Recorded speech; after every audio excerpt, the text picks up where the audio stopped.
chapter 23, verse 27, verse 20, chapter 23, verse 7, that says, as a man thinketh in his heart. And we're talking about this book of James Allen. It's a very interesting book. It's a book to make you think of how powerful a thought is. And again, I'll say this truth. The truth is your thoughts are the steering wheel of your life. Where are you headed?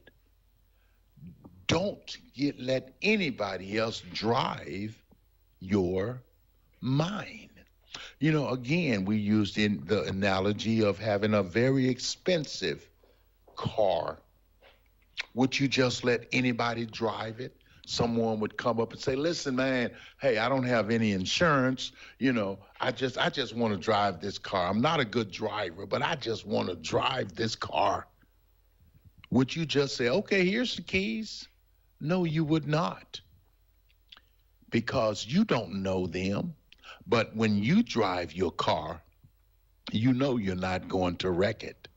It's just like your life.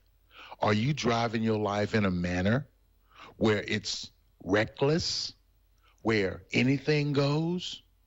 My brothers and sisters, I don't know about you, but I know when I was younger, I was kind of reckless. But you know, it came a time that I had to put all that childish things away. And the Bible says, when I was a child, I spoke as a child. I acted like a child. But when I became a man, I had to put away childish things. I had to change my thoughts. I had a family. I had responsibilities. And every man one day must put away those childish things. Because, see, the visible world is sustained by the invisible. And I was thinking, hey, everything that I see, it is what it is. But no, I had to learn that these things that you're seeing, they're temporary. There is a realness to this world. And when you change your thoughts and you change your mind, you begin to understand life is deep, but there's a spiritual battle going on that you have to realize. And you have to make that shift of wisdom. You have to make that shift from ignorance to understanding. You have to make that shift from stinking thinking to right thinking. You have to make that shift. One day, you're going to be held responsible for every thought. So why not start now?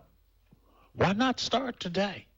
Why not start to call on that name of Jesus, the one who saved you, the one who reached down and pulled you up out of that miry clay, the one who can. Maybe you're not there yet, but when you change your thoughts, you change your life. And remember, the truth is that your thoughts are the steering wheel to your life. Where are you going? Are you allowing your friends to steer your life? Remember this, there's a way out of your mess, and it's JESUS. Where can you buy a brand new Nissan with a lifetime warranty? Kingston Pike. Hey folks, Gerald Anderson with Ted Russell Nissan. You heard it right. Every new Ted Russell Nissan comes with a lifetime warranty, and that's a long, long time. Ted Russell Nissan on Kingston Pike. Good morning and welcome to AM 1380 WYSH and Ask Your Neighbor. Ask Your Neighbor can also be heard and seen on our website, WYSHradio.com. And if you are in Anderson, Roane, or Morgan County and have Comcast cable, you can watch Ask Your Neighbor on BBB TV Channel 12. Ask Your Neighbor is the program where you call in and do just that. Ask Your Neighbor. Do you have a comment? Do you have a problem? Or do you have a question? Then call in and ask your neighbor. 866 865-457-1380 or toll free at 877-711-4005. And for those of you that might be listening or watching on the internet, you can email from our website, WYSHradio.com. Just click on the Contact Us button and email your questions. Now sit back and listen as listeners throughout East Tennessee and the entire world answer your questions on Ask Your Neighbor on BBB TV 12 and AM 1380 WYSH. Good morning, everybody. 10:19 this morning. It's time for Ask Your Neighbor. David West, Stars and Stories of the Kaz Walker Show. And we got guests. We got Sammy. We got Justin. We got David. We got the whole hee-haw gang. Dustin's over here, too, in the back. So Dustin, Justin. we're locked and loaded. Yeah, Dustin, Justin. There we go. I'm changing my nickname to Bustin'. Be a law firm. There you That's go. what I do for Barney. I'm busting. That's it. Good morning, fellas. How are we? Good. Go ahead, Justin. Good. Good. Good. I'm trying to have one of my boys home. He's been gone for 3 months. That's right. Oh. Tell me Well, what you've been, Yeah, what you been doing? and Barney's going to interview you at the same time. David's a No, lot better. Y'all just take turns asking questions. Point, counterpoint. David, what you been doing? We're building houses. I know it has something to do with money. Tell them what you've been doing. You've been gone since the first of the year. Your stuff out in Texas. Well, I had a crazy 6 months, Brother Sammy. You know, I had a big show in Europe. It was big. It was Europe? big. Tell me about that. Faroe Islands? Yeah. Where? In the Faroe Islands. Pharaoh? Like King Pharaoh Islands? It kind of said the same way, but it's Faroe. Okay. And Wow. they play my stuff on the radio stations over there, on the national stations. We went and did some stuff on their big stations. And anyway, I went there for the first time 2 years ago, and it was sold out. And I used a band there. Mm-hmm. They, just put some guys together, and they were really good. But this time, after the success of that first show, I played him some of me in my band, and Did you take he was Michael? just blown away. Did you take Michael? Yeah. Oh, wow. Shannon Shelby went with me, played guitar, and then Mark Fain, who's a 7-time Grammy winner. He played producer. He played for Kim Williams' son, or who was he on? Well, he's been with a bunch of people, but he played with Ricky Skaggs, was his last full-time gig. Yeah. But he's a producer now and does a lot of production, but he still plays some, and I couldn't believe it. He does a lot of studio work, and we've kind of become buddies. He produced my last record, and I was just asking him, I said, man, do you know of a good bass player that would go to the Faroe Islands with me? And, kind of gave him the parameters and the details. He's like, shoot, man, I'll go with you. So, he lives in Nashville, but he's an East Tennessee guy. He's from over here. Mm-hmm. Anyway, an incredible band. And they forked out all the dough to bring me and all the boys over there. And He's the guy that was down there in Huntsville. I went down there for For the the Dean George Dillon Jones show. thing. George Strait and all of them was down there. So Yeah. he played. Yeah. Okay. He was on that. He does all kinds of huge stuff, but he reached his pinnacle back in September. Yeah. When he played in the Chester. But anyway, I did that in September, and that just kind of started a crazy. I got right before I left to go to the Faroe Islands. I got engaged. Yeah. Got married. Went to the Faroe Islands. Did the big show. Was over there for a couple weeks. Did a couple shows, but it was a really big show. And then in December or in November we got married. We had our honeymoon for a week. We moved in together for about 3.5 weeks, and then I left and went to Texas. So I've had an insane Heather's few a beautiful months, lady. You're an idiot. I was telling everybody when I was in Texas doing my shows, I did 38 shows. It's my busy season in the winter. I go down there, and I did 39 shows, I think, in about 6 weeks or something like that. And I told everybody at my shows, that same story. I said, we got married, had our honeymoon, moved in together. I left 3.5 weeks later to come down here. So I'll let y'all know in the summer how good we get along. Live Sounds like a together. pretty good arrangement. Not bad. I think Heather might like that. No. Get him out of the house. No. But it's been good. Yeah, I was in Texas and Arizona, and I just got back last week. I just got back, and she was able to come down. My new wife was able to come down and be with me in Texas for a long weekend, and then her spring break, she's a teacher, her spring break fell, where she could come to Arizona and be with me for about a week. And rode home with me. So it's been good. Went to the Grand Canyon on my day off. I'd never seen that before. That was awesome. That's awesome, isn't it? It's like one of those places that until you see it, can't explain. Yeah, you don't understand the magnitude. It's incredible. You ever been over there? Everybody, I've been to just a big ditch in the ground. I'm like David. I tell people, Andersonville, is that near Andersonville? Grand Canyon. See, I just do about a 25-mile radius now. Yeah, but have you ever been to Point 19? Hey, you better believe it. Uh-oh. I've been to both. Grand Canyon and Point 19. My mama used to take me to dragons at Point 19. I'm talking about body dragons and people would drown. I hardly take a bath now. I'm scared of water. I never heard it was called a dragon. Well, she goes, come on, there's somebody drowned up there. We'll go watch them drag for them. I had a great childhood. We know how to have a good time. There you go. Mom, get the station wagon. We're going up to see some old cousin Earl. He drowned. Going to the dragon. Oh, Lord. Yeah. Well, there you go. That's a new one for me. Pack a potato salad and some chips. He's up there on the banks watching them. So, I do humor. I never heard of going to the dragon. No, me neither. It's a little different. That's a different. I mean, it sounds kind of interesting. Sounds kind of fun. No, a little morbid, but fun in a morbid kind of way. You had to know my mama. If Doug's listening today, he'll tell you. That's funny. You got a new CD too. You did. Yeah, that was another part of it. It came out I think in October or something like that. So it's just been crazy, man. But it's been good. It's that one, the best record I've ever put out. We worked on it for like 4 or 5 years. I'd drive back and forth to Nashville, and I'd have days where I'd drive to Mark's studio. I just couldn't. I didn't think I sounded very good. Yeah. You and I'd turn around and go back home. You basically. So it took years, for us to get it done. No, we finally did, and it's great. It's got a song that Kim wrote, which he gave me about 10 years ago. "Rockin' to the Cradle," and Kim Williams. He was referenced earlier. Yes. Everyone in radio. Phyllis, Phyllis. You got to meet Phyllis over at one of David's shows. Yeah, that was cool. Last year. I think. No, I did 3 wooden crosses for her. Yes, she asked me to do 3 wooden crosses. Yes. I did that for her. Absolutely. And then I sent her the finished mastered track of "Rockin' to the Cradle" that Kim wrote, and she really loved it. So that was cool. I hated he didn't get to hear it, but it was cool that she got to hear it. You have one. You got one of your CDs with you, or as my own manager? You have one. I forgot to bring anything like that. It's good, folks. No swag today. Yeah, it's just. But get it Saturday. I did bring my guitar. I did bring that, but. You'll have the CDs Saturday, folks want them, right? That's exactly right. There we go. Another big show coming up Saturday. That's right.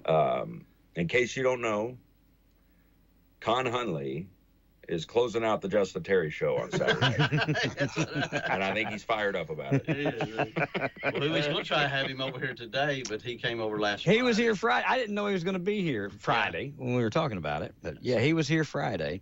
I've never met him, never worked with him, just lots of mutual friends and colleagues and stuff. This guy right here is probably responsible. We went to church together. We know each other. And his family, I picked with all of them. He's got a real good musical family. Do you like him? Is he a nice guy? Yeah. Okay, good.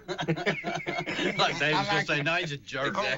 We had a few fights, but I mean, me and Con always hugged me and said, now, David's family, because his uncle helped me open up the music bar in '66.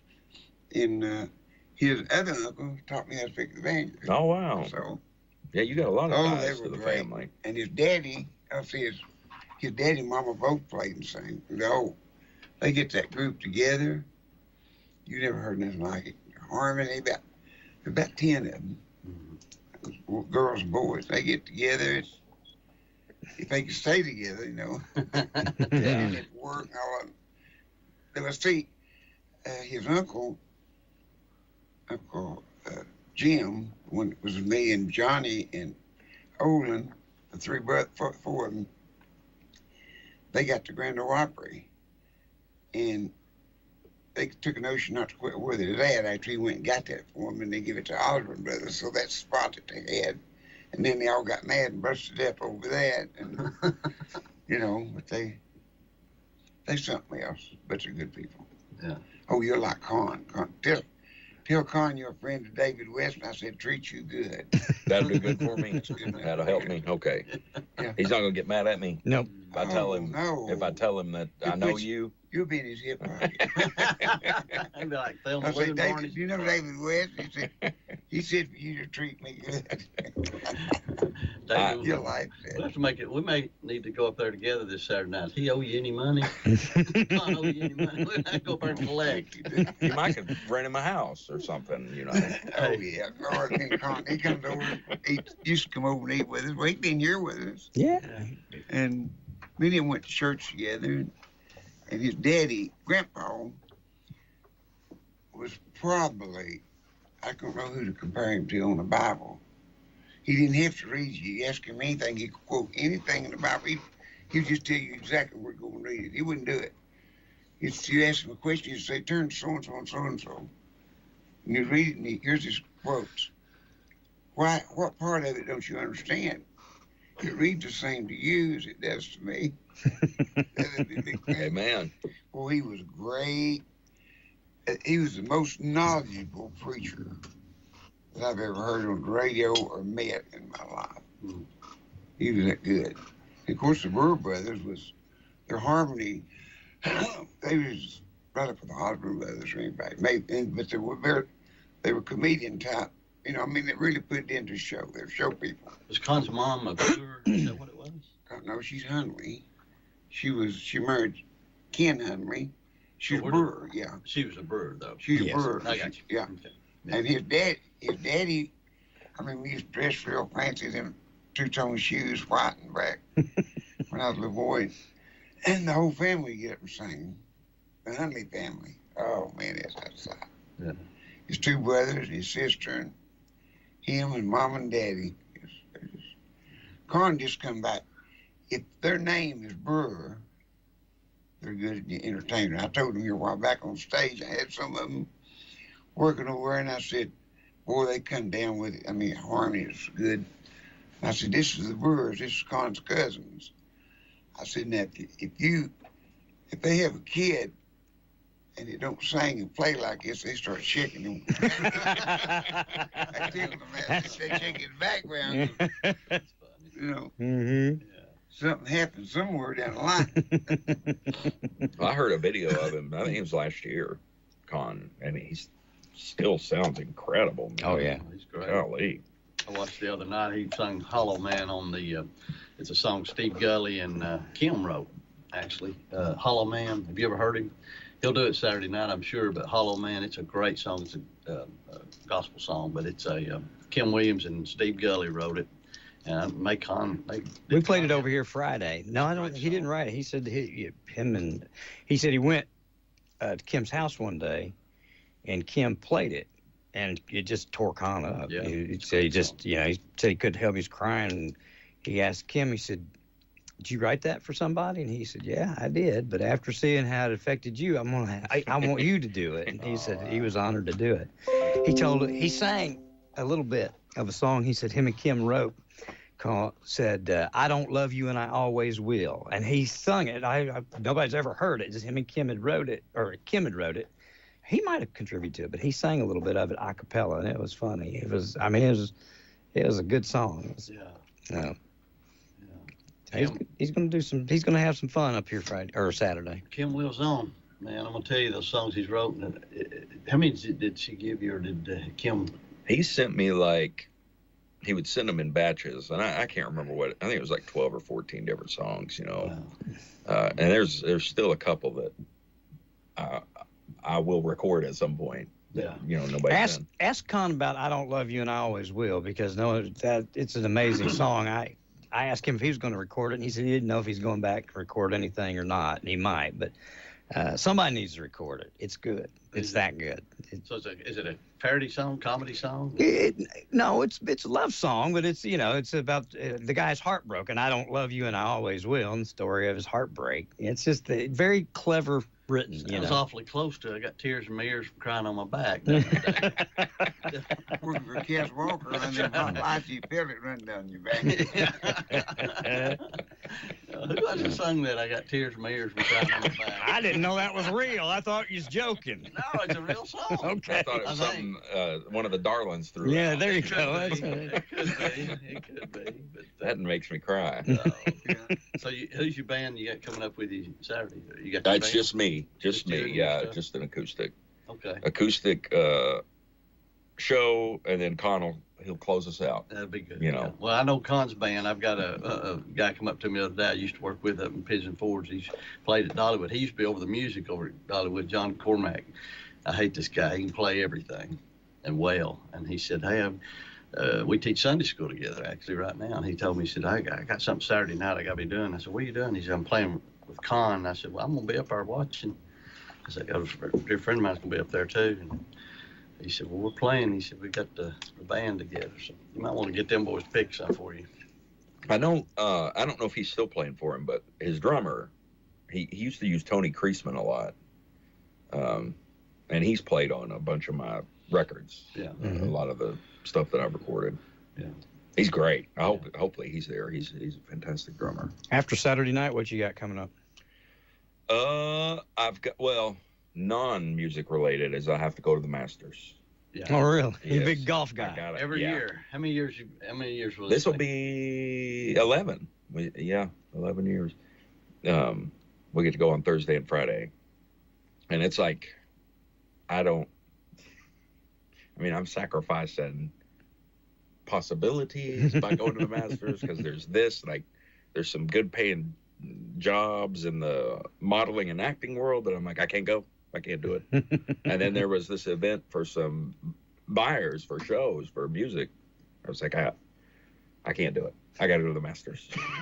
So you're talking about your acting stuff. So he's on the bill. You still on the billboard at Biltmore? Or I haven't been over there, Actually. but I was for like a couple years. I don't know if it's still there or not.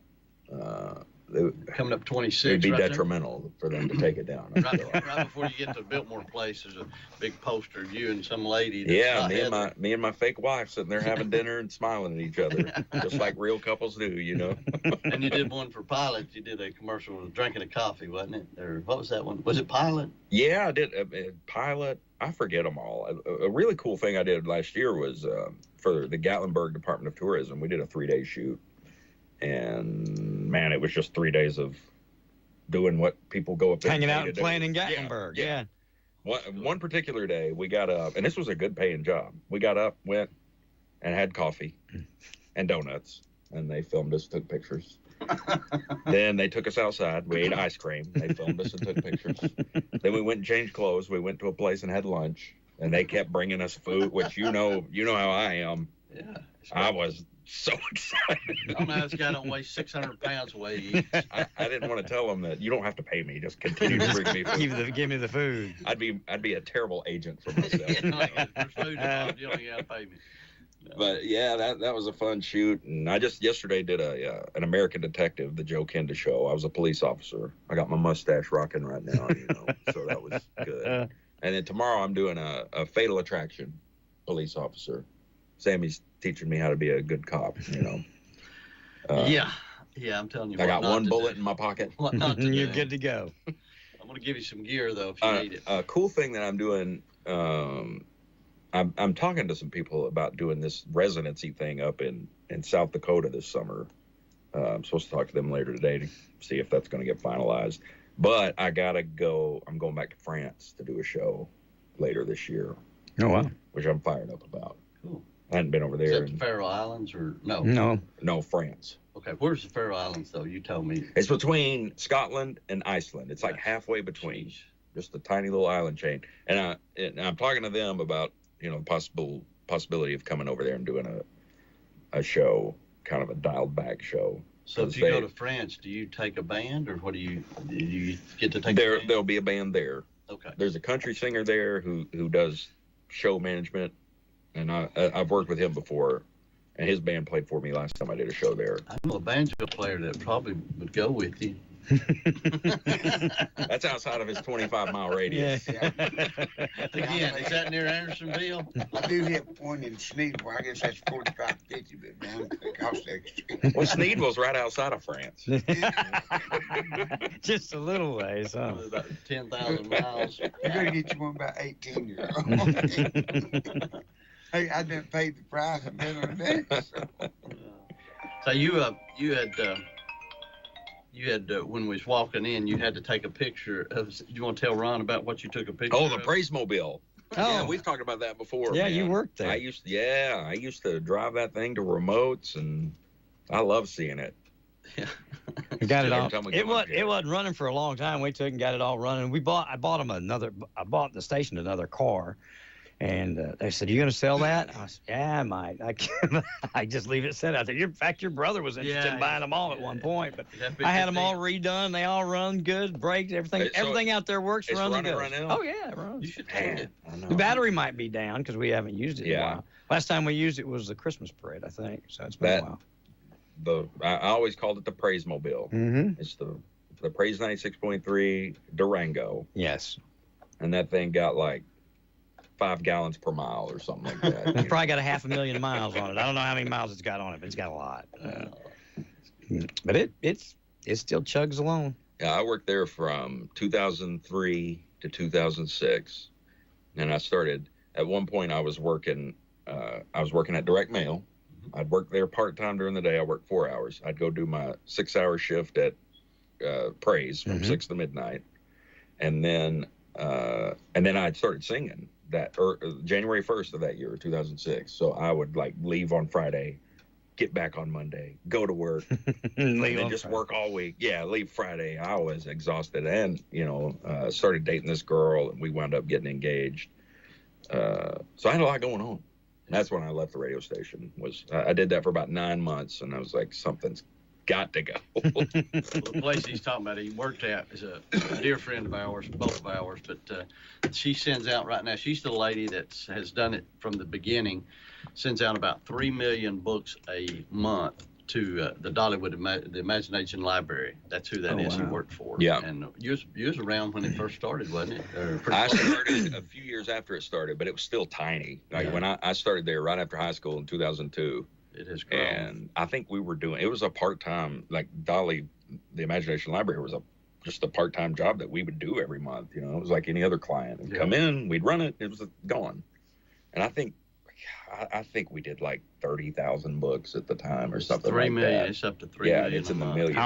I was cleaning out one of the boys' closet a couple weeks ago, and I've got 3 of every book because I had 3 kids. They mail them to you. I was like, holy cow, I've got more books I know what to do with. But yeah, I've got, I think they get them. I can't remember what's the age that it stops at. But 5. Okay, well, I've got.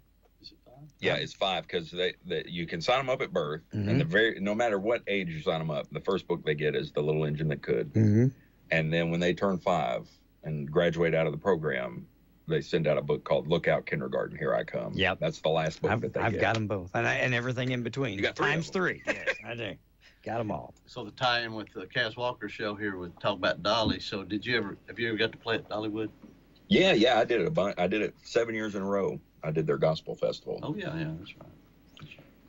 We did that. I don't know how long we sponsored, the gospel festival up there. What is it called? The Fall Valley. They've changed it. They've kind of 2020 is when they changed everything. Yeah, It used to be called the Dollywood Fall Harvest Festival and Gospel Celebration or something like that. They removed the gospel stuff, the gospel out of it. Yeah. But that was where I played on the praise stage over there at the Back Porch Theater. I did that 7 years in a row. 2019 was my last time doing it. So Wild Wings, when you coming back over to Wild Wings for David? When you got the 10th? It's coming up on the not the 10th. What is it? No, it's the second Monday. You're going to be the second Monday will be the 14th. Yeah, the 14th. The 14th. That's the day after Masters Sunday. Yeah. Let me think about it. You got to come over. Yeah, it was fun.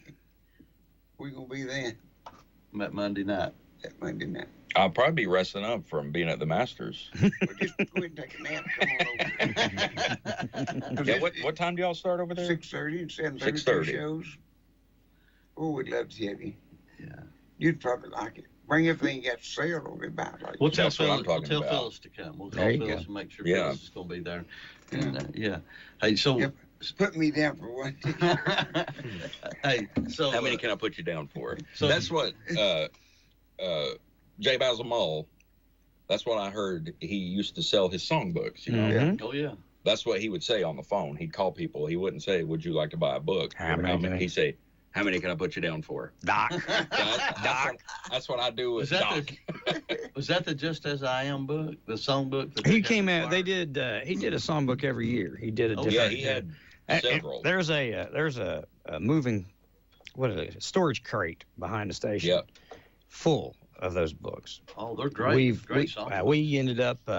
I think Doug ended up coming and getting a bunch of them. His grandson. Because when I bought the station, I didn't buy them. He said, "Can I leave these here?" And I said, "Yeah." People call all the time and want them.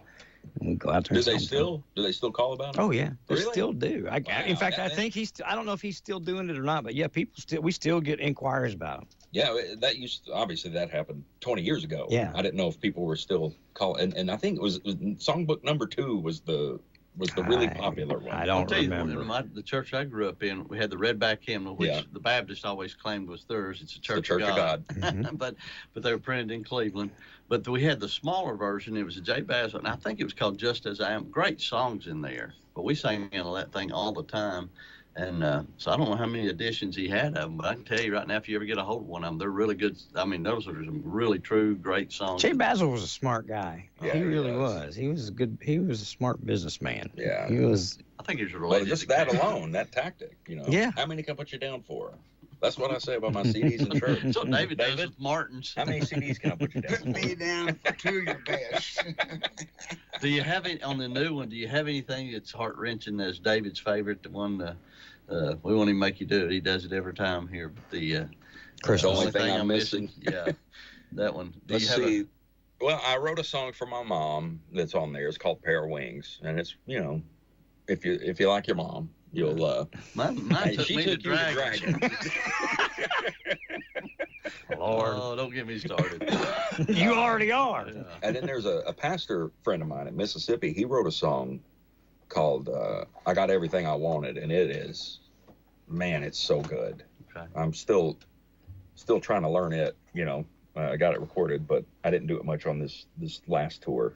You want to 'Cause it's tune a your heavy guitar song, and do you one know. of them for us? Yeah, You man. Go to break or something, and we'll We play can you do tune that. your guitar.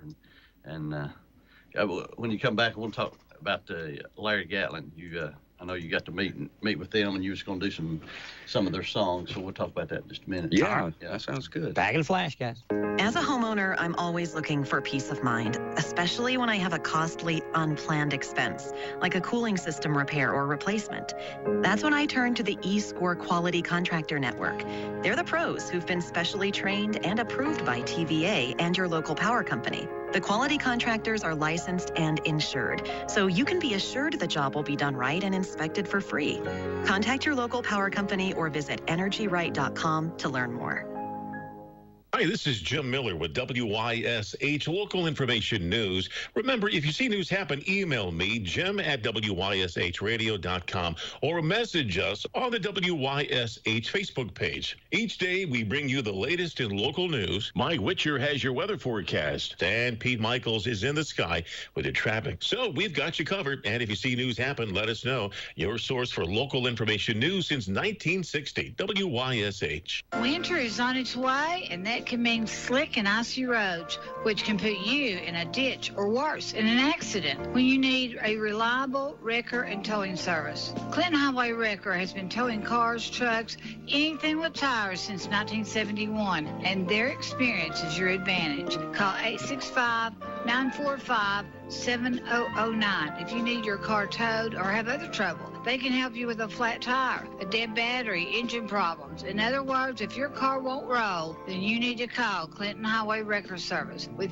50 years of experience, you can know that they will help you with almost any kind of hauling, wreckage, engine problems, whatever you need help with. If you're in a jam, call the Wrecker Man. Clinton Highway Wrecker Service, 865-945-7009. Actually, you need to keep this number in your car or put it in your phone, 865 945-7009 and be assured help is on its way. Hi, this is Laura Paul, here to tell you why my hardwoods, carpet, tile, and stone for my fireplace all came from locally owned David's Abbey Carpet and Floors. I asked the owner what they wanted to share with you, and I was told, please tell our customers how much we and our staff really appreciate them doing business with us. Make sure they know we realized we would not be here celebrating 52 years in business with 3 generations of our very own family working for the business were it not for them from all over East Tennessee. Multiple generations, too. Laura, tell everyone that hears your voice, thank you from the bottom of our hearts. And I said, okay, I'll talk about more flooring next time. From the bottom of their hearts, thank you. That's David's Abbey Carpet and Floors. Go see why they're different. Knoxville, Pigeon Forge, and Maryville, too. I'm Kareem Abdul-Jabbar. I learned about atrial fibrillation the hard way. My symptoms would come and go. Shortness of breath, fatigue. I kept going. Then I got so lightheaded, I couldn't. My doctor said I have AFib, so I'm about 5 times more likely to have a stroke. Other symptoms, irregular heartbeat, heart racing, chest pain can come and go, but the risk of stroke stays. If you have symptoms, tell a doctor. Visit notimetowait.com. Sponsored by Bristol-Myers Squibb and Pfizer. And Doug. Quickly, Moo. We don't have much time. This Liberty ad is already almost over. We only have a few precious seconds to remind people to customize their car insurance and save hundreds with Liberty Mutual. Okay.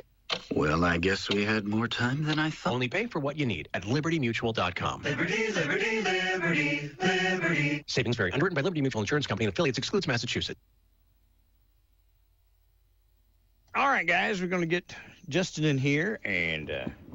while he's tuning there. Let him tuned. Yeah, while he's getting tuned, I was going to tell you, we went up to Jimbo we had over here last week. Yeah, how'd that go? It was a great show. They raised quite a bit of money for the those, I forget what they call them, Cotton County Strong or something like that, for those hurricane victims over there. But he enjoyed so much being over here the other day. He said to tell you thank you for having him over, and he enjoyed it, and they had a great time, and brought his original band out there, 2 of his other original members from Pine Mountain Railroad, and it was great. It was a fantastic show. That's good. They had a good crowd then. Had a good crowd, and they've got some good shows coming up there this year. It's going to be good, and we're going to try to go to some of them. They've got Sarah Evans and Diamond Rio and some others coming up. Daly and Vincent, I know. Yeah, that's Brian Orr's doing those shows. Yeah, those are great shows. It's Rhonda's brother. Oh, they're great. In here. Here he is. So before you do that, what last year when we was over here, I know it's hard to believe this every time I tell you this, but it's not been a year yet. But when you was over here last time, you was talking about going to Larry Gatlin's home. Yeah. So did y'all get to do those recordings, or what ended up happening? We're still kind of in the middle of it, but we did a version of Bitter They Are that I led that was so cool. Yeah. He kind of, Larry made it kind of, and just on the fly in the studio, he turned it into kind of an Eagles feel. Yeah. It's really, really cool. So different than what he did in Elvis. Elvis did a version of that. But he's a cool guy, and he's like the quintessential music genius because he's all over the place, man. Yeah. He was there at the opening of the he actually did the introduction there at Dean Dillon's thing in Huntsville before George Strait came out. Larry got up and was talking, and he sat there on the front row with Dean and his wife. Did he say in his introduction? Did he say, "I want to thank my best friend"? Well, he said something about, "Hey, I don't know if y'all know about this, but I'm working with a guy named." He said his name is Bustin' Move. Bustin' Move. Dustin Jerry. No. Last week we was talking about a song. What was the Gatlin song we was talking about last week? Such a great Lady. Broken Lady. Oh yeah. Oh, that's a great song. That's when they give him that mandolin. Yeah. He couldn't find a mandolin that he liked, and Area Pro 2. Yeah. Somebody handed him one of them. He plays it. I love this. Yeah. And he put it on that record. That's what he had to play. They gave me a banjo because I was on the Cass Walker show every day, and I told him, I said, boy, I love this banjo. He said, I think I'll get one. Why don't you give me a big discount because I sold them? Give me a big discount and I'll play it on TV. He said, you love it that much? I said, yes, we'll give it to you. Wow. Here's a hand card. It's real nice. That's really cool. Hey, speaking of that, I've always wanted one of those Andy Griffith signature Martins from 2004. The 18. And I play a police officer on TV. So I'm on TV. You think you can get you one? You're a Martin dealer. You see where I'm going with this, Brother David? You couldn't do a Mickey Mouse, could you? What he's saying is, how many can he put you down for? How many can I put you down How many can I put you down for? Them things, I sold my last one here a while back. It went for about 3 times what they sell for, but yeah, it's such a sweet guitar. Did you have a I had number 4. It got out of the company up there. And somebody sold it to me. Sold it to a friend of mine. He sold it to me. I don't know where he's at, Nashville. And I called Martin, David WYSH at Ciderville, and I got this Martin guitar. I'm going to see if it's real or not. And I told him what the serial number was and said, how'd you get that? I said, that wasn't supposed to leave the factory. And I said, well, I told him who I bought it from or whatever. And they said, that was at an AM show. And I said, is it stolen? Well, no, it ain't stolen, but somebody transgressed, in other words, Transgressed. I said, well, you want it back? He said, we'll trade you a bunch of stuff for it. I said, we'd like to have it back. And they said, if you take those to trade it, do that. But I didn't want no stuff, and I sold it for a lot of other kind of stuff. You traded it. What was the significance of it? What was the significance of the guitar that it was number 4? Yeah, number 4. Of what? Here's what to do. Number 1 goes to the star. Okay. So they'd give number 1 to Andy Griffin's somebody family or something. Well, Brad Paisley got one, didn't he? Well, a lot of people got them, but bought them, But the number 1 went to Andy Griffin's family. Museum or something. Mm-hmm. Number 2 goes to Chris. That's Martin. Number 3 goes in the museum, and number 4 is when they take it out and show. That had been out to show, and somebody showed it a little too much, I guess. Somebody transgressed. Somebody was still showing it. I said, well, is it stolen? He said, no. I said, you want it back? Well, we'll give you way more than the cost, but we're not going to tell you to if you don't want to, Dave, because I was real big, Martin. No, we wouldn't. We're not going to take it away from you, nothing. So, I was too big a dealer. Such a good guitar. It's one of the sweetest guitars I ever heard. Oh, it's nice. Oh, yeah. 18. Shannon's got one. Oh, okay. Yeah. She's the one that got me on them, and I found one in Arkansas on Marketplace. It was at some music dealer out there, and he wanted $2,700 or $25. It was a great price. Oh, that is a great price. Yeah, because now it's $5,000 or $6,000. Yeah, I thought mine was $6,000. Yeah. So you're talking about Shannon. So Shannon, when he came over there to the Faroe Islands with you, how many guitars did he bring? Well, he could only bring one. Okay, now he has because of all the flying. Yeah, he's got a ton of collections. Yeah, he's got a great guitar collection. Yeah. And that's one of them. And it's already in the will. His wife knows if something happens to him, I get that Andy Griffith guitar. What number is his? So I've contemplated having him go missing. There be a dragon somewhere. If you ever need him, just let me know. I'll take him to the Dragons. I forgot how many that made of those things. But boy, if you find them for $2,500, $3,000. Well, that was probably 4 years ago, and I kicked myself for not, because it was like a 13-hour drive. Y'all and call me, I don't want to do that. I just have shipped it to me. Mm-hmm. Can you still get them? Can you still get them? They just made them one. There were only 350 something. They just made one batch of them. Yeah, 2003 and 4. They made 355 or 360. I'll tell you another, they didn't make many of them. Was that half and half 18, half 28. I played that at your place. That was a cool guitar, yeah. It was the MTV unplugged guitar. MTV, I still got it. I kept it. I sold a lot of them. And every time I get one, somebody offered me a ridiculous price. Yeah. And this one I got, I just took it home with me. I said, well, I'm on TV a lot. I'll be on TV tomorrow. Don't you forget it. Next time you're over here, I'll let you play it. I'll show up with a Martin guitar on my chest to do police work. Yeah. Where were you last night? Hey, do you sing better with that Keith Whitley hat on? Yeah. I do, man. Keith's our man. Yeah. Yeah, Justin. 1A. I didn't know. Only 1A. I did not know that Dean wrote Miami, Man. He Man, sang. Yeah. Yeah, I'll tell you. I didn't know that. Zach Top did it sang that it that night, and Yeah. it's not aired yet. That is not aired yet that I know of. But we were there for 4 hours while and we didn't know. We thought we was going to a concert, and they redo it and recut it and sing it again and do it. The production part of it, but it's a great venue in Huntsville. It's probably seats. I'm guessing 18,000 people, but it was but they were doing the show to be played back at a later date. But he sang Miami, and I told Don, I said, man, I didn't realize Dean wrote that. Yeah, that was one of those. When I started seeing the song list coming out of that show, it was like I was blown away. Same thing. Like I didn't know he wrote that. He had a birthday last week, and I just pulled up and read every song that he's charted. Oh, wow. And I don't know, 70 to 100. It's outrageous. That took me 4 or 5 minutes just to name songs. Yeah, it was amazing. Yeah. Y'all know him well. Y'all got to get him over here sometime. I've known and heard about Dean Dillon for a long, We long started time. out. He said he told me last time I talked to him. I said, "Do you remember me?" I said, "I reckon I started inside of you like everybody else."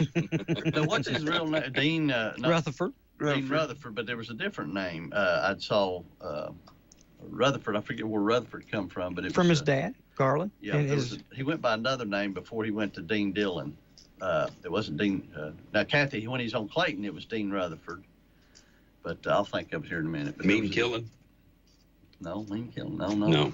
Bust and Move. That wasn't I went to school with his sisters. Hope is the same age as I was. We went to school, and I played music with Dean when I was a kid 2 times. He was already on his way. Yeah. Well, that was a fluke thing. We went over there when he sung that in Zach, and I know we'll talk a little bit about Zach. He's one of the guys like you are keeping real country music relevant. Yeah, he's awesome, man. He's phenomenal. We're going to June down to see him in Atlanta. But did you write some of this stuff on the new one? Your new CD? Yeah. I know I've done them before, but I wrote a song, He's Coming Home. Yeah. The name of the album's Long Way to Go. I wrote that song. Mm-hmm. Wave the Flag. I've done that out So here it's on before. this one? It's on this one. Yeah, and then I wrote Pair of Wings for my mama. That make you cry? That makes me cry, Paul. Yeah. You know, I got to work with her. She was real sweet. Oh, She came to Sodderville, had dinner with us. she's Her a and Rodney. Yeah. She's a She's still sweetheart. living, right? No, she passed Did away. she pass away? Passed away 3 years ago. She's one of the sweetest people you ever met. She was truly You know, a darling. I worked some at the Dukes, and Daisy she was real sweet. She I probably bet. was from somewhere besides Tennessee. She's pretty. She's prettyful. Yes, sir. But anyhow, she was real nice. I'll tell you, the two that just go out of their way to be nice was Uncle Jesse. Oh, really? Yeah, and Roscoe P. Coltrane. You know, he was on Andy Griffith. Yeah. James Best, yeah. That's cool. James Best, I heard him say, they said, "You ready to go?" He said, "I'm going to go tell the band thank them tonight, backing us up." He come back here and told us how much he appreciated it. And Uncle Jesse didn't come back there because he probably was too tired. You know, he was up years, and he said, he put his arm around me. We was on stage. He said, "You play my kind of music, boy." Did he bring his jug? No, he didn't Play get along his with jug. you? No, y'all understand. Hey, Dean's, he was born Larry Dean Flynn, and so I didn't realize that. So I didn't know. Garland adopted him. Is that what it was? Okay, yeah. So that's unique. So what you got a song picked out you want to sing, or do you want me to sing it? Do you mind to sing something? No, I don't mind at all. I think the audience would mind, but I don't mind. But if you don't hurry up, I'm going to put Barney on the harmonica. You bring your harp.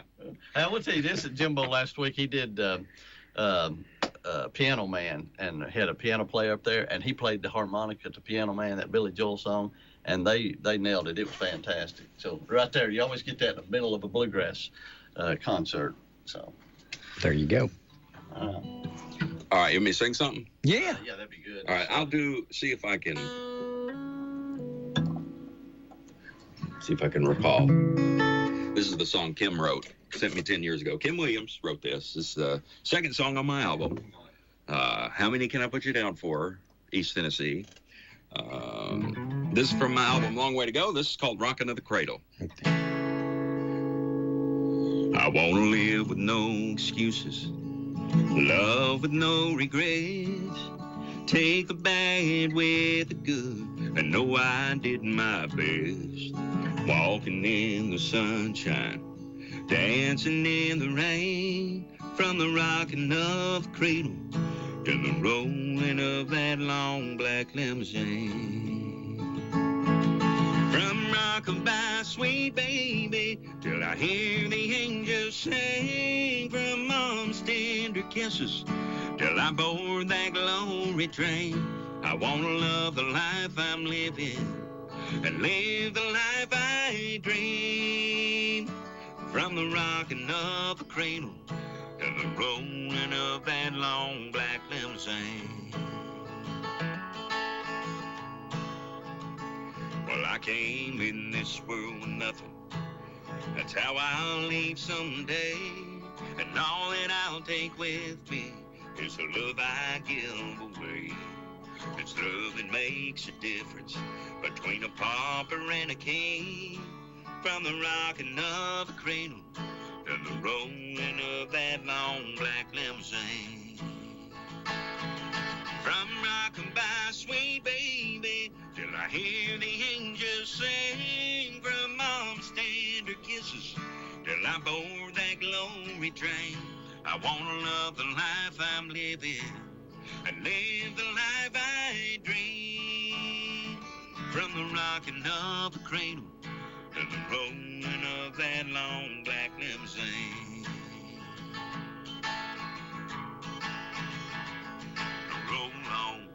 Roll on, tell the story, turn the pages, roll on. People of all ages, from the first breath that we take till our last one takes us home. Let love be the rock we're standing on. From rockin' by, sweet baby, till I hear the angels sing, from mom's tender kisses till I board that glory train. I wanna love the life I'm living and live the life I dream. From the rocking of the cradle to the rolling of that long black limousine. From the rocking of the cradle to the rolling of that long black limousine.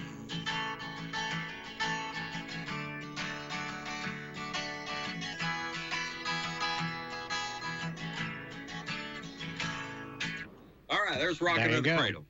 There you go. Yay, thank you so much. And the crowd goes mild. So that's a cool song. So, Kim, you met him at Country Tonight. I met him at Country Tonight. Yeah, it was the, whatever they call that tour. Sammy Kershaw, Aaron Tippin, and Joe Diffie at the time. Obviously, Joe passed away.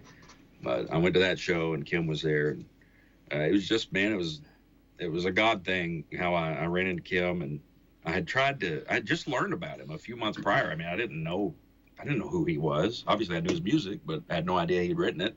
And WBIR had done a story on him, and I saw him, and I was like, wow, that guy's right here, right here in the backyard. So I got on his website and emailed him and said, hey, I'm Justin Terry, I'm up and coming, all this stuff. Will you send me some songs? I never heard from him. And so I was able to, it was right outside of Joe Diffie's bus, and I wasn't trying to do this, but we just were walking to the car and walked around the front of Joe Diffie's bus, and me and Kim about smacked faces, and I said, hey, man, I'm Justin Terry, nice to meet you. I was just fired up to meet him, and I said, I'd love to get some music from you. I was telling him I'm a singer or whatever, and he's like, yeah, just email me through my website. And it was one of those times where usually I'm pretty passive, like, I don't push hard for stuff, typically if somebody says something like that to me, I'm like, okay, whatever. But that particular night, I was like, no, I already did that. And he never wrote me back. So anyway, I kind of cornered him there, and he said, well, email me, and he gave me another email address, something that petty checks. Yeah. And so I had him stand there beside me as I keyed it into the phone, and made sure I spelled everything right. He's like, yeah, that's right. He said, send me something of you singing, and we'll go from there. Yeah. So I sent him a cut of something. I think it was 3 Wooden Crosses. I sent him my cut of that. Anyway, he liked it and said, man, you're a good singer, and here you go. I'll start sending you some songs. Tell me what you like, what you don't like. And so we corresponded for a few weeks. And part of my passiveness that I'm talking about is I really wanted to see if he would write with me, but I was afraid to ask him, and I just wouldn't do it. And then after he died, I started seeing all these people. He wrote with Grayland. He wrote with Grayland at least once. Yeah, there were so many people that were like, yeah, he had me up. He loved to write. I mean, because, and I was like, well, I'm a nobody. He's not going to write with me. But I wish I'd have, seen if he would. Anyway, it was a great song, and that was one of the ones he sent me during that. And Rodney Atkins did a cut of that, but it was, nobody knows it. Yeah. So you and Rodney's similar in size. He's a big, tall, good-looking young man as well. Rodney's a good guy. He's got a history of a little bit. You remember from the Holston Homes? Yeah, I knew he lived there for a while. Rodney's a great guy. We got to meet him a couple of times, and he's originally from Tazewell, isn't he? He's originally from up in Greenville. He lived in the Holston Homes up in Greenville. I don't know if he might have been from somewhere else. Because he's been, when he was just first starting out, he's been here, and I think he came to the barn when I was running the barn when he still was. Yeah. I didn't realize how tall he was. We met him backstage at the show we was doing, and he nice guy, really nice guy. I've got a CD of him before he was anything that he just made. You know what I mean? That he, and when he performed here live, I thought, yikes. Because it wasn't, he was off key, but no, but man, he blossomed. He took off. I'll tell you what I think, and I don't know a lot about music like David and Ron here, but when I see people that can take a guitar and do acoustical sets, there's a difference in somebody that can really do it, because a lot of those guys can hide behind what they call the sound effects, what's those cyber reverb and all of this other stuff that they use, and backup singers and a great band. You can make stars out of auto-tune. Auto-tune's amazing. Yeah, but it's hard just to play a guitar and sit in here and put a mic in front of you and say, okay, sing us a song. Especially in the morning when I hadn't warmed up. Yeah. You're good when you're doing your bass stuff, but but that's the difference I can tell somebody. That's one of the reasons I admire some of these young guys that are coming up now. They really can pick and sing, and they can sit down with a guitar and entertain you. Yeah. And not a lot of people can do that, can they, David? Joe Diffie was a real nice guy, I think. Did you think he was real nice? Or did you get to meet him? Oh, you didn't meet him. We brought him over to what's the representative? I got to work Jimmy with Duncan. him. Yeah, I saw him. Yeah, I brought. Yeah, I was there. Merle brought him over there for that show. I was just thinking about this. I saw a picture of me and him, and I had this very shirt. I took the picture. Yeah, I forgot that, Barney, but I did see this shirt come from Zane Daniels, big time lawyer at one of Kenny Chester's big buddies. And these pants came from J.W. Gibson. He's one of the guys. He built the biggest building in Oak Ridge at one time. That big tire thing down there. He was a wealthy guy, and the shoes, I just got them out of Hawkins.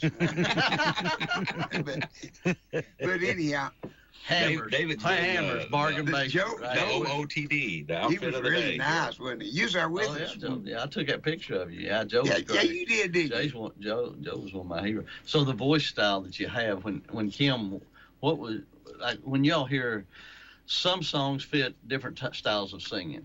So, and I know a lot of people try to cover Keith Whitley, and you do a good job on it as well. But that's a hard, when you're trying to, there's a difference between imitating and emulating, I guess, is what I'm trying to say.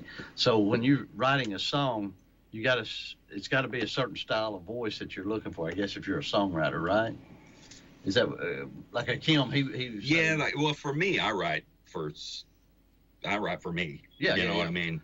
So I don't know what his approach would be like. Well, to pitch you a song, they probably, before they pitch a certain song, they're probably looking for a certain style of singing, or would you think? Yeah, for sure. Well, Kim would write a song and say, I don't think he wrote he would write sometimes for particular people, but he also would write and it'd come out sounding like somebody. Yeah. You know, that's what he was talking about when him and Con did that one song, and he had somebody in mind when he wrote it, but then when he saw it affect Con, he let him sing it and gave it to him. But I think a lot of writers do that, especially if you write for a living. Like Graylin writes with somebody in mind. You know, he's like, this would be a good Kenny Chesney song, and he'll pin something that he thinks Kenny would like.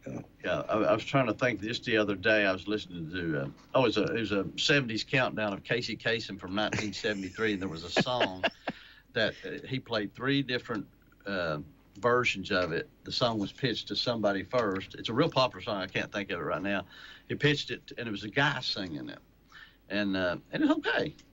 Then he pitched it to this other lady to sing it, and it was okay.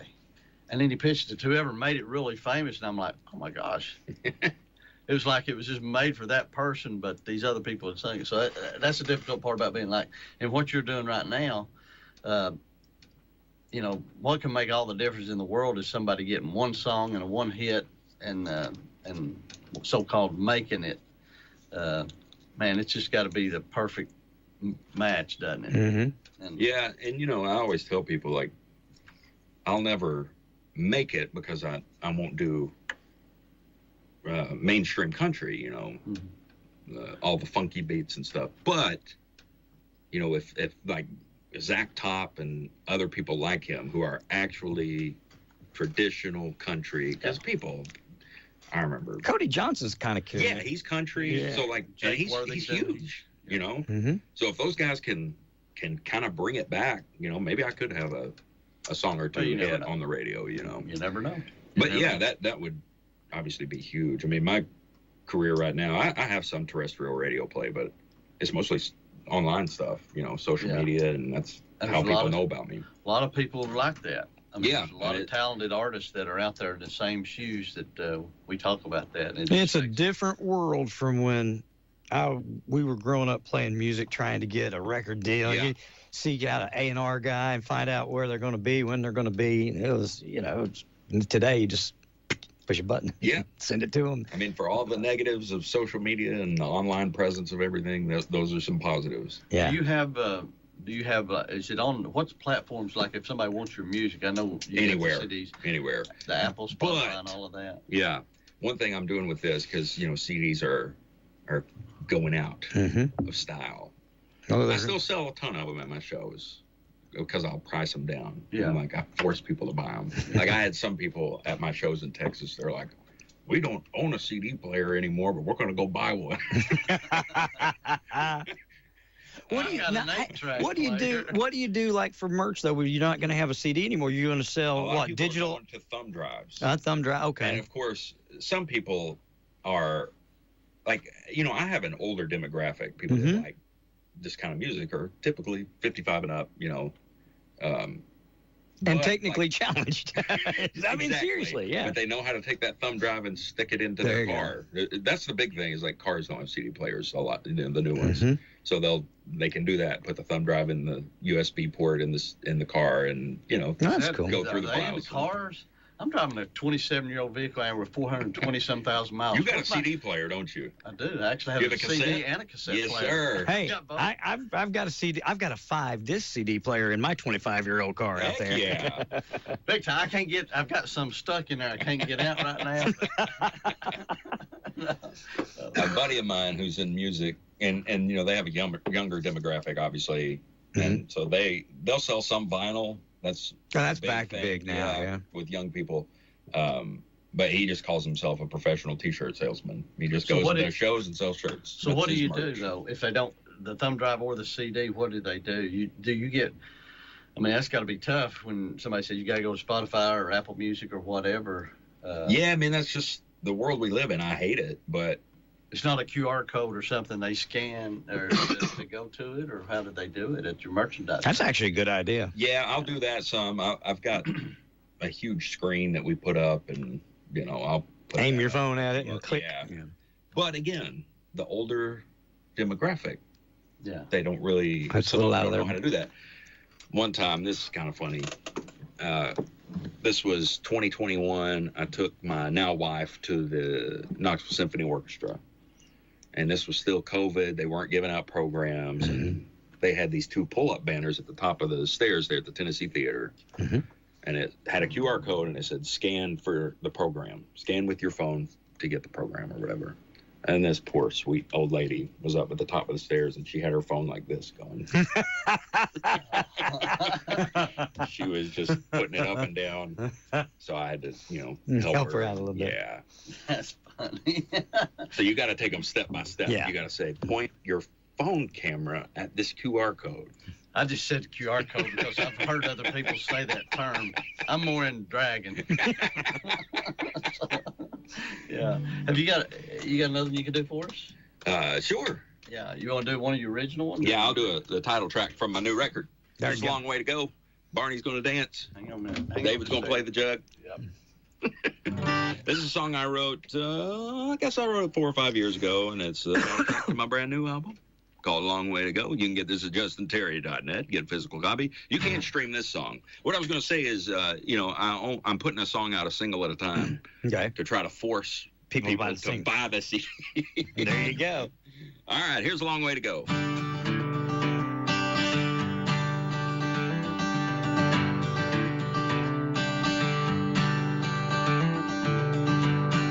Well, I've got 8 more hours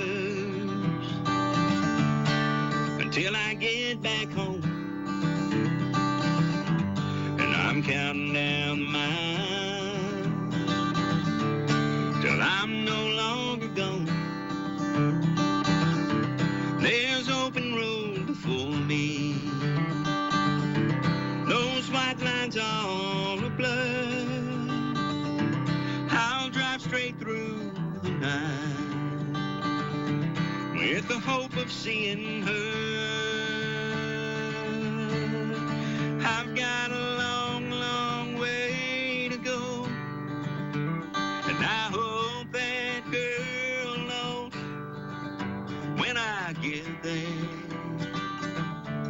I want to see her face. Well, it's been so very long, and the time keeps dragging on, but I'll keep driving in my little one-car van.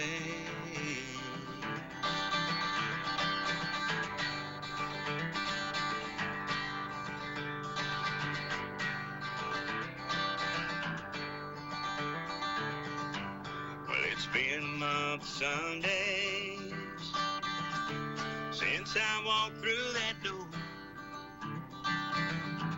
and I can't say that I'd blame her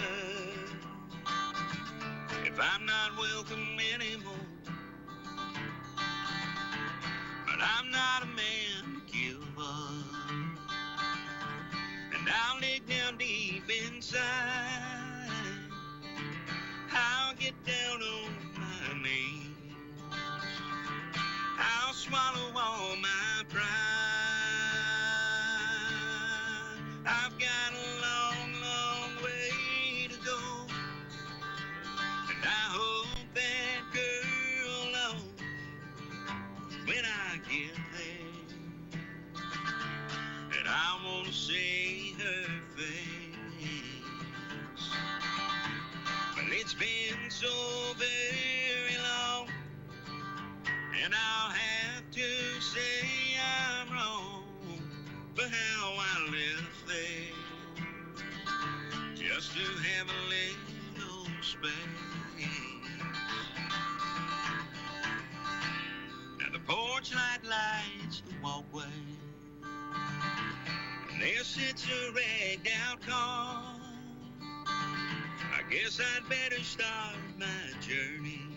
A front door never looked so far.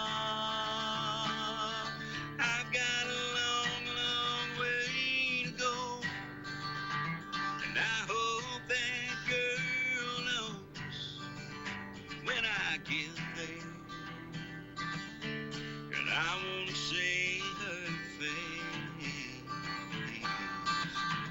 Well, it's been so very long, and I'll have to say I'm wrong for how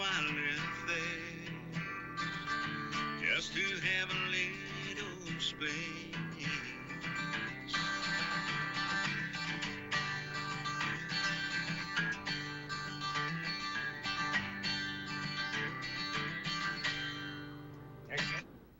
That's good. Thank you very much, friends. Thank you. You wrote that? I wrote that one, yeah. For Heather? I wrote that one solo. For Heather? Well, not for Heather.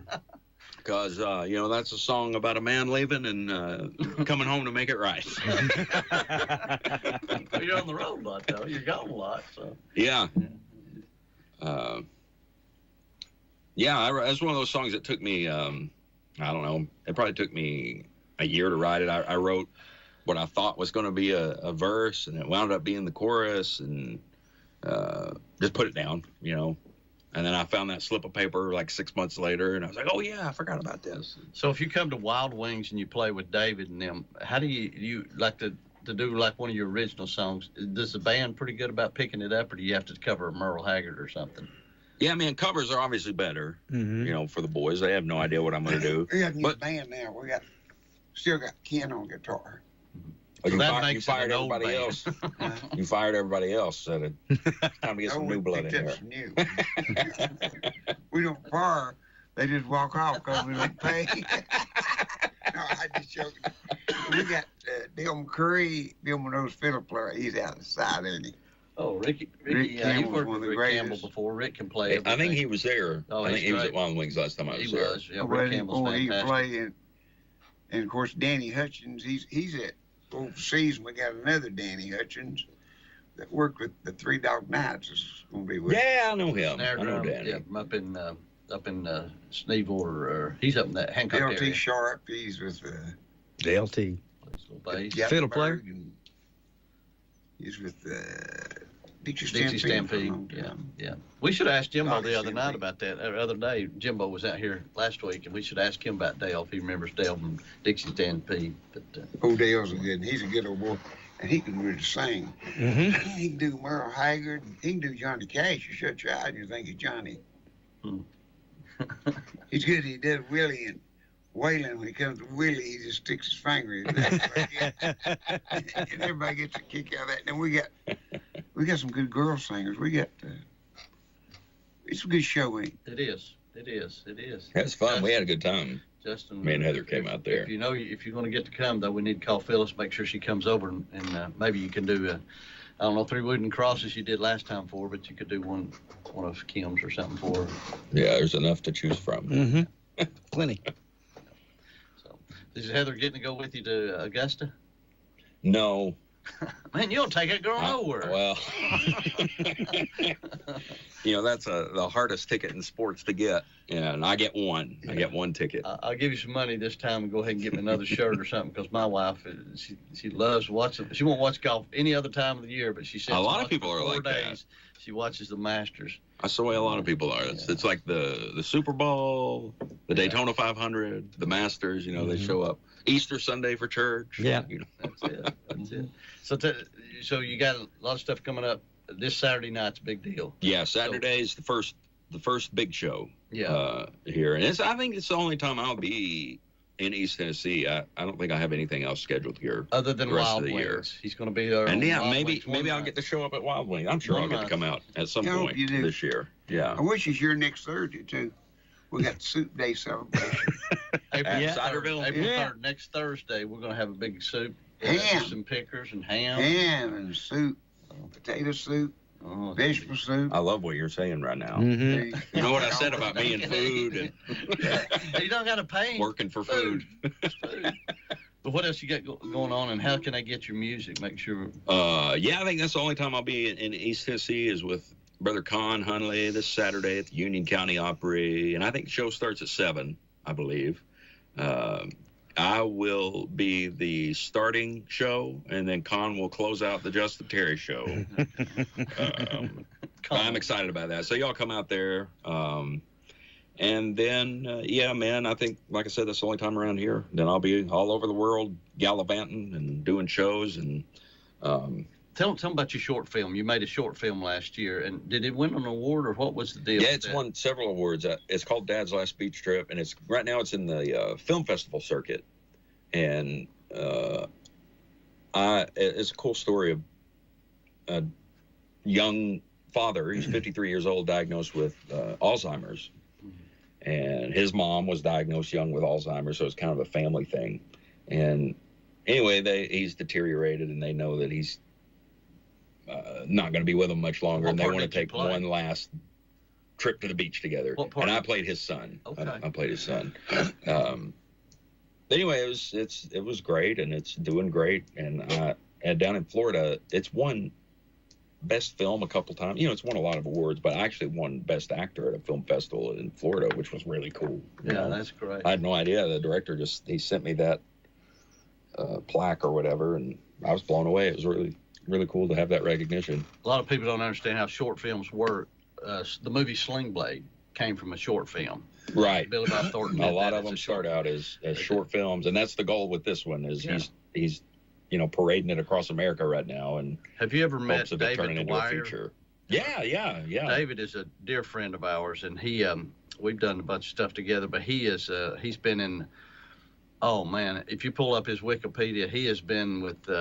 He was in RoboCop. He's been in 3 or 4 episodes of Matlock. Yes, sir. In the Heat of the Night, but he's been in We Are Marshall. He was the coach in Remember the Titans. David's a fantastic guy. Well, and his probably wwhere he's most recognized is from Blindside. And Sandra Bullock. That's it. Told him to sit down and shut up. I told the story on here before. I think about when we used to do commercials together, and he called me one day, and I missed the call, and so I called him back, and I said, "Hey man, how you doing?" He said, "Well, I've run out of gas. I'm down here in Nashville shooting." He used to be Mike Check, the Tennessee Lottery guy when the commercials first came out.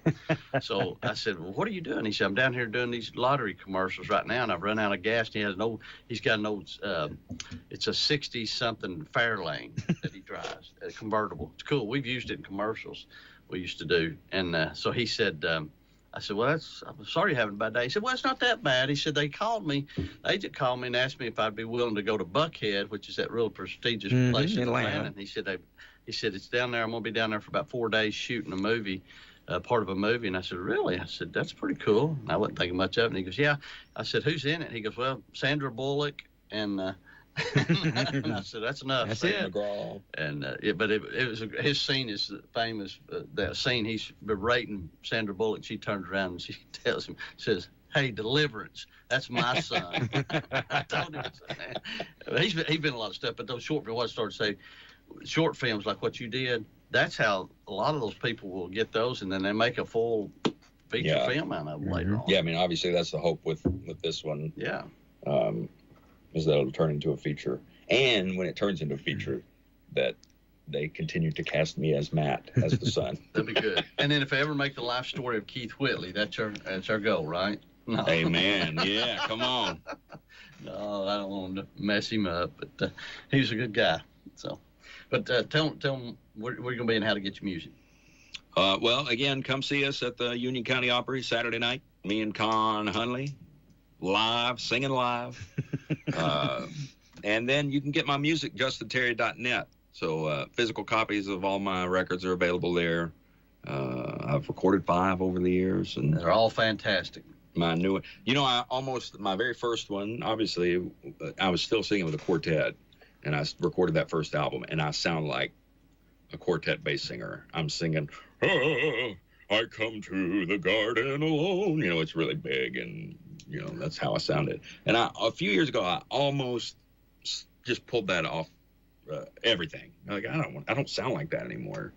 And Rick Barker, who was Taylor Swift's manager when she had her meteoric rise, he does some independent music stuff, and I've worked with him some. And it was one of the things he said was leave everything. They want to see you back in the day. They want to hear what fans, when you get fans, they want to hear what you sounded like, how you progressed. And so I still sell everything I've ever done as a soloist.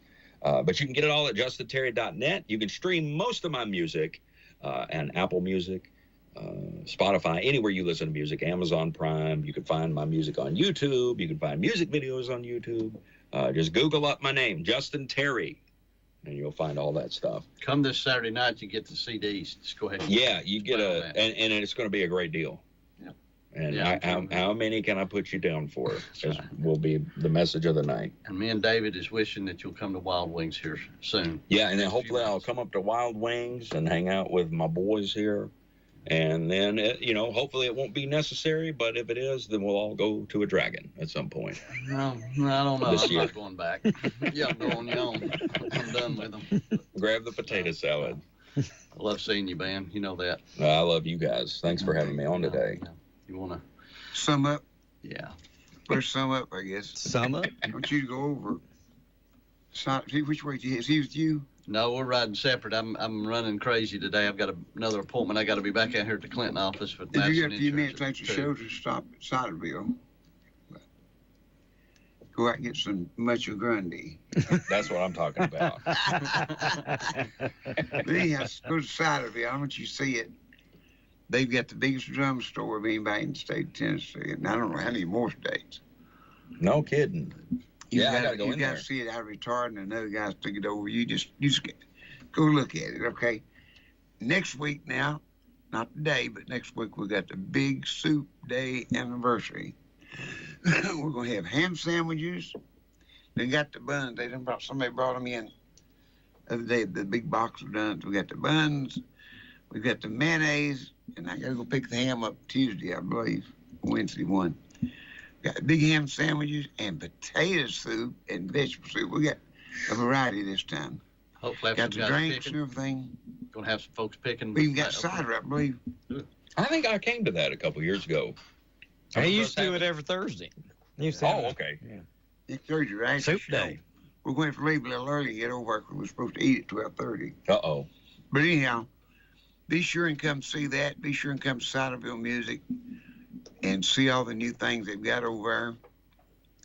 They've got a repairman over there now who can fix anything on your guitar. He puts some of the best, prettiest things together, basses and guitars I've ever saw. He's really super good, and we've got a repairman. We got people fixing to start teaching lessons, and it's fixing to roll again, I think, big like it was. But once you come over and see it, of course, now remember, Doug has music. He has open mic or karaoke on Friday night, and then he has Saturday night. They have different stars, you know. One night it'll be Elvis Presley. I mean, sometimes it'll be this and that. We have different ones over there. He has a good show, so come by and see him. And if you need a sound put up, he's a good sound man, so be sure and give him a call. A lot of things happening at Ciderville right now. And we may even open up a barbershop over there before long. And then that's on the makings. That's our other Ustin over here. Yeah. We got Justin, Bustin, and Dustin. and Heston. But yeah, we got a lot of things going on, and be sure and come next Thursday, and be sure and come to Wild Wings. It'll be the week from Monday, won't it? Yep, 14th. 2 weeks. 14th. Yeah. It won't be this coming Monday, it'll be the next Monday. Yeah. Okay.